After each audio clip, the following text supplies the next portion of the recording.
Hi, everyone. I'm Erika Del Sordo. Thank you for being here with me on yet another Monday for today's Talk with Erika. Now, this Monday makes episode 4 of Breast Cancer Awareness Month on today's talk. This is the latest episode and the last episode for the month. But as we've all learned by now, breast cancer awareness is every single day for survivors and previvors. Now, today I have 3 very special guests. Dr. Carmen Calfa, MD, is a board-certified breast medical oncologist and has been recognized for her clinical care and research. She completed internal medicine residency and fellowship training in Hematology Oncology at the University of Miami School of Medicine. She is an assistant professor of clinical medicine at the University of Miami Miller School of Medicine and associate director of community outreach for the breast program in Plantation at Sylvester. Now, Dr. Calfa works as part of a multidisciplinary team of breast cancer experts and researchers. And we'll get to more during the show. Welcome, Dr. Calfa. Thank you so much, Erika, for having me. You're welcome. Thank you very much for being here with me. And joining us again for the 4th time, my cousin Cindy Papali-Hammontree. Cindy's a 3-time author with more than 20 years experience and extensive knowledge in the healthcare industry as a patient care coordinator. She is the most passionate advocate that I know because Cindy also went through breast cancer back in 2000. So hi, Cindy. We'll talk about your book soon too. Thank you for having me again. You're welcome. Thank you for being here. And one of our surprise guests this time, you're going to love this, Desi. She is our special guest star for our 4th episode. Desi is a singer and songwriter at this point. She started singing when she was 3 and has been performing publicly since age 4. She started traveling and singing in groups such as Up With Kids and America Sings, and even traveled with her elementary, middle, and high school choirs. Now, today we discuss her new song about her own battle with breast cancer. Hi, Desi. Hi, thank you so much for having me. Thank you for being here with us. It's so nice to have you. Let's see, we've had a harpist, we've got a singer, we have a lot of special guests here on this show, and I can't wait to talk about your new song. But Dr. Calfa, let's start with you. Let's start with our expert who sees breast cancer on the front lines. What is it that you can say during COVID and everything that we have gone through this year in particular? What would you say is happening in the breast cancer industry right now? Thank you, Erika, for having me at the show, and I'm glad I caught the last one before the month was over. Just like you said, this is something that happens every day, every minute, and we know many patients affected by breast cancer around, many families affected by breast cancer. So COVID did not help any of that. And while COVID really hit hard, breast cancer did not give us a break. So initially we took a short break to really see what's the safest way to continue proceeding with diagnostic, screening, and treatment for breast cancer. But fortunately, we learned quickly that we can take care of our patients and we can continue screening mammography while COVID is still happening. So I really want to use this opportunity to encourage every woman to look back and say, am I at the age I should have a mammogram? Do I know the age I should have a mammogram? And we can cover that briefly.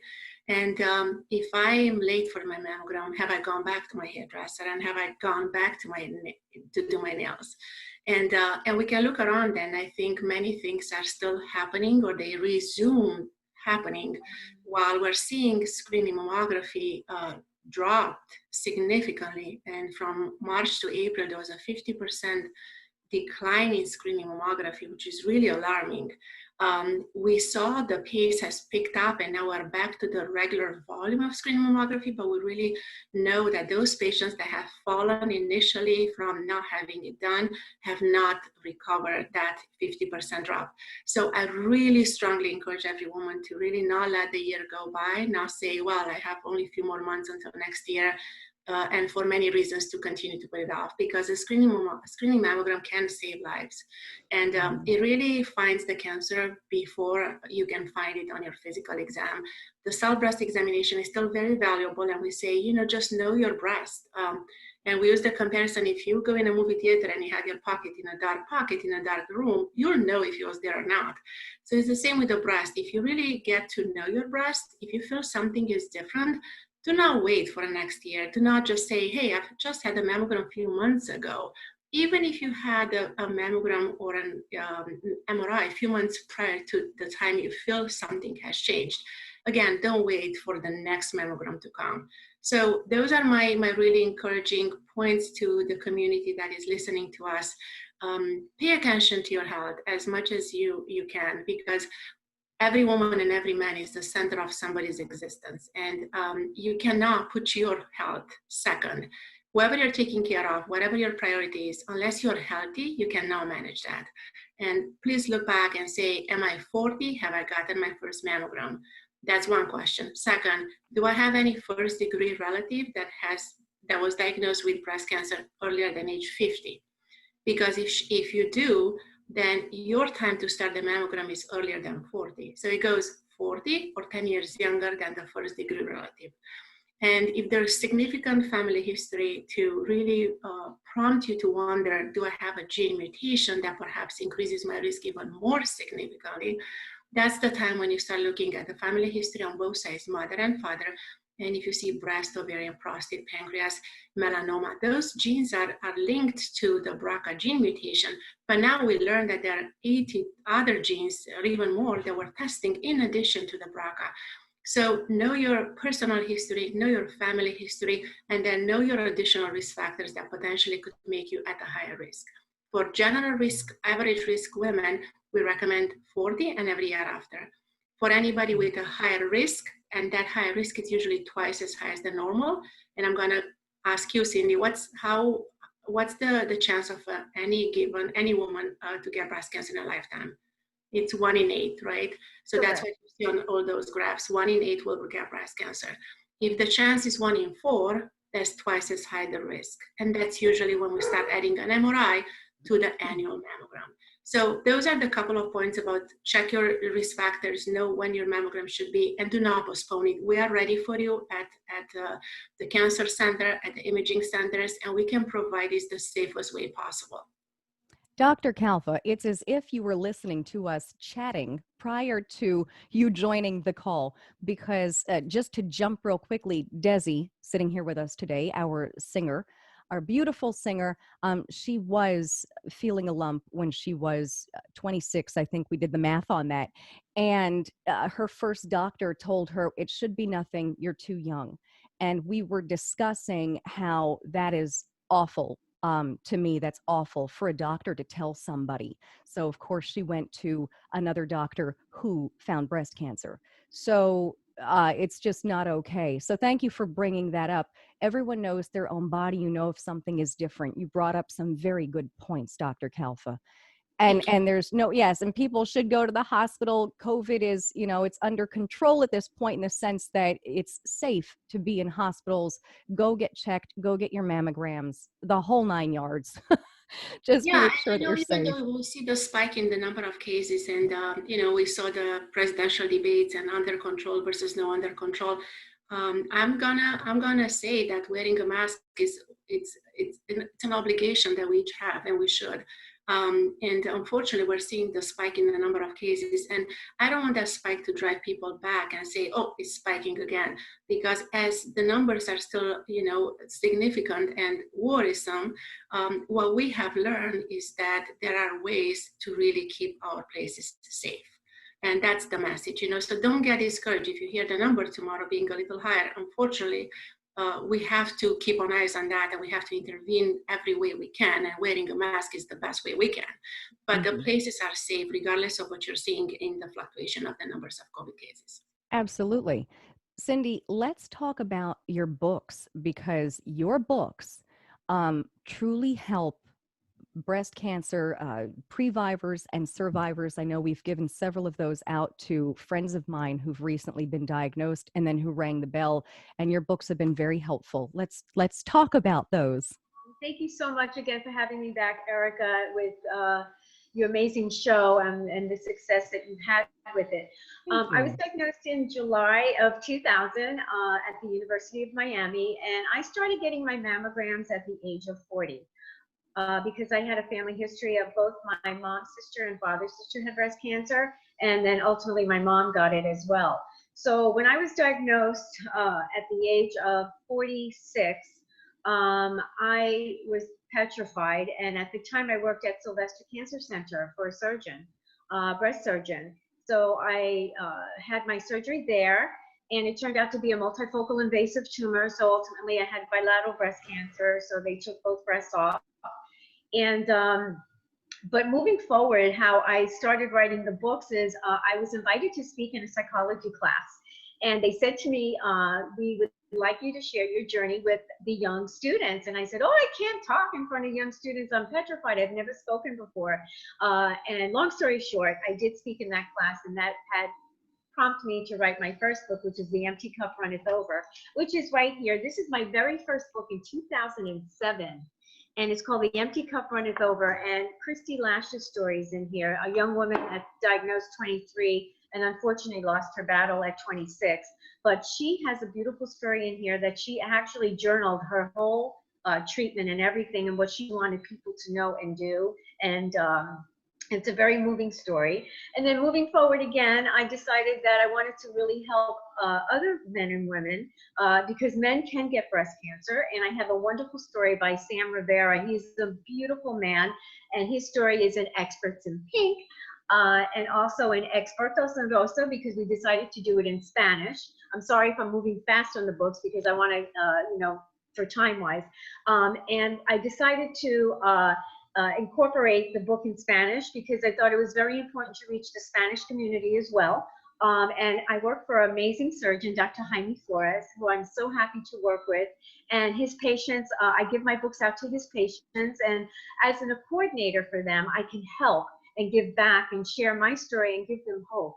A lot of them come to us, they're so frightened because, they have to have reconstruction.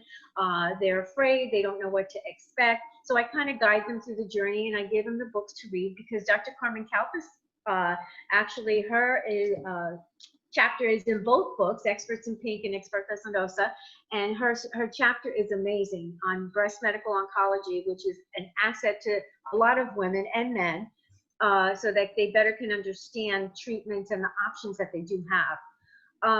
And then actually, I am starting a fourth book. That's something we just had in the works. We started talking about it this past week with about 4 other physicians. And this is going to take a different twist and turn. So I won't talk too much about it because it's still in progress of what we're going to do. But being a survivor, and I want to reach out to also the thrivers and previvors because they too have their story. We all have our story, a unique story on our experiences. And everybody, like you mentioned, it's not just October that's breast cancer month. For us, it's every day and every month. And I so enjoy giving back to others, which is my main goal, and I'll continue to do that. I love when people call me and reach out to me, and I can refer them to the appropriate, excellent doctors that I know, especially Dr. Carmen Calfa. I love her. I'm sorry. You're just my favorite. I can't help it. You are amazing. Cindy, it's mutual. And I just called you yesterday to say, hey, Cindy, somebody just like you is going to go through what you just went. So please hold her hand and guide her through. Yes, I will. She just FaceTimed me yesterday. She's coming Monday, and I cannot wait to meet her. That's where this community comes together. And that's why it doesn't matter which, hospital you are in. If you are a good, caregiver, we need you to partner with us so we can provide the best care to our patients. Absolutely. Absolutely. And I'm here anytime.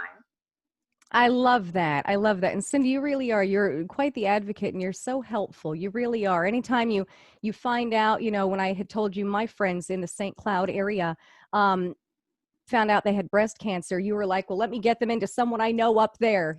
Cindy is always very helpful with that. So thank you. Desi, I want to bring you in, and I'd like to apologize because what Dr. Calfa was explaining, that irks me so. It really makes my blood boil in the sense that, when we were having that discussion about when you were talking about your first doctor telling you that you were too young to have a lump, this and that, that puts a fire under me like I can't even explain. So I didn't mean to tell your story, but please tell us your story again and what made you make this beautiful song. So back in 2011, like you said, I was 26 and I found a lump, and having lumpy breasts, you have to kind of memorize every little nook and cranny. I decided to go with my doctor, and she told me I was too young. She wasn't going to touch me with any type of radiation. And I walked out crying and confused, because when you're young, you don't know anything. Um, and they tell you, oh, you have to be 40. And I wasn't 40. So I had friends who were amazing, and they told me, go see another doctor. I got in to see another doctor. She sent me for an emergency mammogram. And from there, it just down spiraled of like all these things you have to go through, and you're confused and lost. And so when I wrote the song, it was talking about how, what if this was your last day on earth? You know, did you do everything, and do you regret anything? And for me, I wanted to make sure I wrote this song in a way it could transpire in different variations, whether it be about love or heartbreak or, you know, my own personal journey. And for me, this was, did I do everything? Like, my life could be taken away in an instant and I wouldn't know that. So that's why I wrote the song. And that's, you know, my journey. And I'd gone That's through breast amazing. cancer in 20, you know, they finally went through the surgery in 2012, and then it happened again in 2013. And now I'm clear, but I still get my yearly mammograms for sure. What did they find? What was your lump? Was it stage 1, 4? What did they find? So I had stage 2 in my right breast, and I don't remember the exact wording. I want to say it was a granular tumor. I don't remember the name of it. Dr. Calfa? It starts with a G. That's all I remember. It's been a long time, but they removed it. You know, I was very like trying to go through the process of everything. And then the second time I did have to do chemo injections. And so we went through that. They put a port in, and, you know, when you're a mom of 2 and, you know, you're going through a lot of things, you're just kind of confused. But it's a scary situation, but I'm glad I had friends around me to really, you know, help me and support me through everything. That's the biggest help, right? When you have support, you need support through this. And Cindy, you've got some groups maybe that you can guide Desi to as well. Absolutely. And also, I want to mention a very dear friend, Tracy Milgram Partner. She has BRCA Strong, and it is an amazing organization. And she has done so much with that organization over the past 3 to 4 years. In fact, I've referred several of my BRCA patients to her organization. And I'm hoping that we can have her on the show, your next show, so she can really tell more about her organization. And I'm sure we have her links that we can put up also for people. Absolutely. I was going to say anything that we mention in the show will absolutely be in the info sections. You'll find all the links for everyone, all the guests, as well as anyone we mentioned. So I'll make sure that Tracy with BRCA Strong will be in there as well. Amazing. I mean, Erika, I just want to say something about Cindy's case, because I think, you know, there is a lot to learn from it. So number one, you're amazing, and I'm so glad you didn't stop when the first time you heard you cannot have breast cancer, you're too young to have breast cancer. Unfortunately, cancer doesn't really discriminate to that extent. You know, yes, it's less likely to have it when you're young, but it's not a guarantee. Your age doesn't guarantee anything. So listening to your body, listening to the way you felt, and seeking another opinion were 3 essential elements that save your life, you know. The other point is that when you feel it, it's usually larger than when the mammogram picks up on it without you feeling it. So that's why I'm saying, if everybody is having their mammograms, you potentially could find it at a half size, unless the mass is very superficial. Sometimes if it's sitting all the way back on your chest wall and the breast is large, you're not gonna feel it until it's a lot larger. So the mammogram can see anything in the 1 centimeter or less range. If you have a 5 millimeter, which is like an inch is a 2.5, right? So 5 millimeter, a fifth of an inch, may not need chemotherapy, but from 6 millimeter and above, many of the cancers, depending on their biology, we do offer chemotherapy. So it potentially could change everything that you're doing. Plus, when you diagnose breast cancer at this age, then genetic testing comes into play. You understand the other organs at risk, and then you can potentially test the rest of the family. And if you haven't had children, potentially even influence the way you carry on the next pregnancies. So there are a lot we can do. And it's definitely, I give you a lot of credit for doing what you did and for being brave enough and for sharing your story with the rest of us.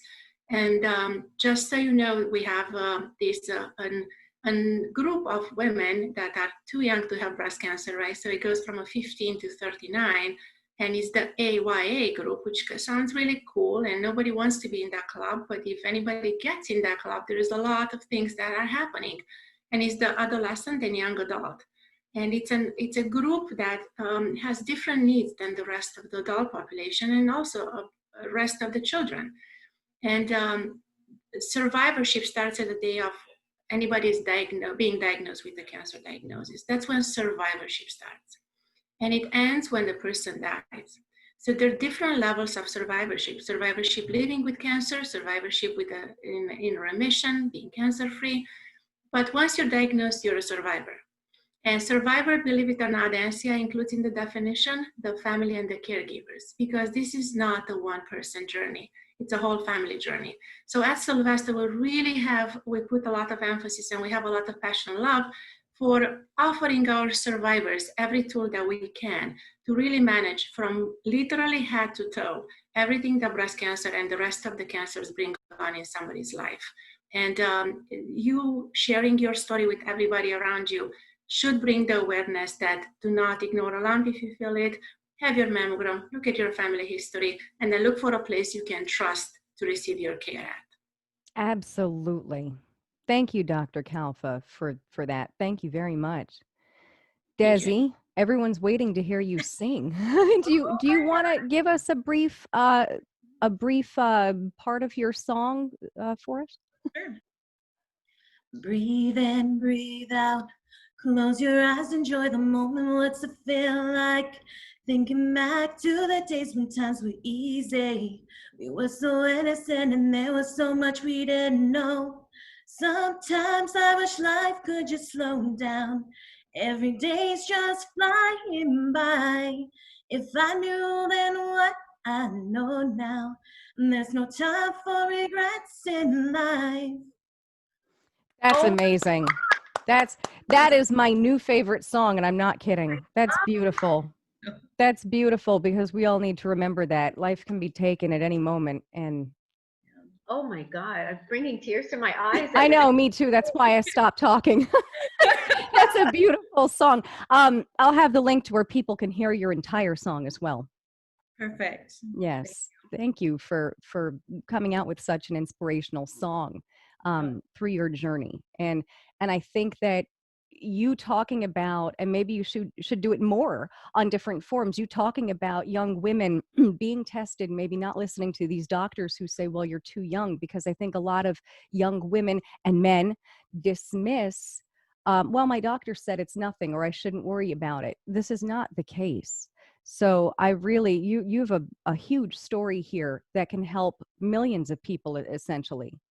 And I have no history of breast cancer in my family. So that was another thing they would ask me, and they would dismiss me because of that. And I'm grateful for MD Anderson Cancer Center and the doctors that were hands-on with everything for me. That's really nice. Wow. Thank you for sharing your story. Thank you. Yeah, you're welcome. I know, Cindy, you're which book would you recommend for her to read? Definitely the latest book, Experts in Pain. And the story, we do have some stories in here, but we have music therapy, we have yoga therapy, mindfulness and meditation that you can read. We also have Sabrina, oh my God, my dear Sabrina Hernandez-Cano. She is actually a nutritionist, and she helps many patients with her recipes that she has here in the book. She has a fantastic smoothie that is delicious. She's also the founder to Humming Wellness, which you can add on the site too. And Sabrina has her own practice in Miami. She helps a lot of gastric bypass patients and also she's a diabetes instructor. So she also deals with patients that have diabetes, and she guides them for the proper diet. She has helped me so much. And she has a beautiful, delicious powder protein that has actually helped my inflammation because it's full of antioxidants. It's a natural protein.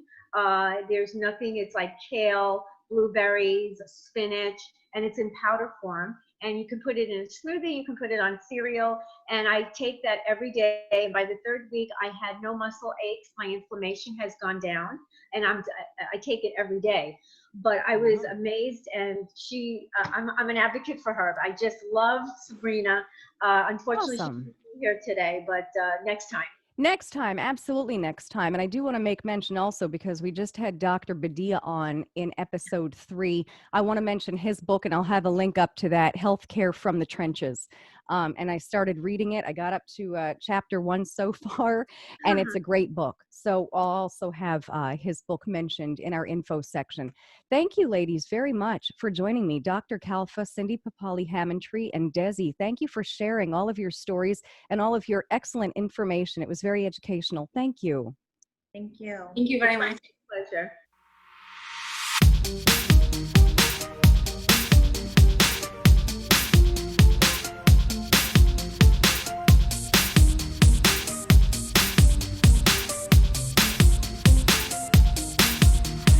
Breathe in, breathe out. Close your eyes, enjoy the moment. What's it feel like? Thinking back to the days when times were easy. We were so innocent and there was so much we didn't know.